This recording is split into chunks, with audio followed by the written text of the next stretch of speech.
สวัสดีค่ะพี่น้องสิมาเว้าความในใจให้ฟังนะความรู้สึกเนาะค่ะเนาะเห็นเซฟกระทะห้างเพิ่นถูกสังคมประณามว่าให้เนาะค่ะนะก็เลยสงสารเราเนาะค่ะเนาะที่จริงเรานี่บ่ได้เจตนาหรอกค่ะพี่น้อง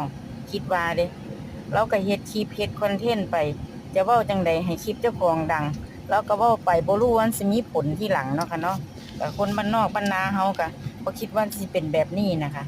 เห็นแล้วถูกด่าหลายสังคมเว้าให้เราหลายก็เลยสงสารเราเนาะค่ะเนาะที่จริงอันผู้จัดนี่บ่ได้เป็นพี่น้องบ่ได้รู้จักเราส่วนตัวบ่เคยรู้จักไม่เคยเห็นนะคะ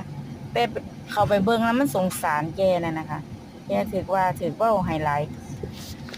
คนอยู่บ้านนอกบ้านนาบ่คิดว่าสิมีผลแบบนี้กับคลิปกับอิหยังที่แกสร้างขึ้นมาแกแกมาเฮ็ดคลิปอันเป็นเชฟกระทะห้างนี่ค่ะเนาะแกเฮ็ดอาหารโยนกระทะและแกดังเลย แกคงบ่คิดว่าแกสิดังบัดนี้ขนาดคนดังๆระดับระดงระดายังเฮ็ดบ่ได้คือเราเลยค่ะ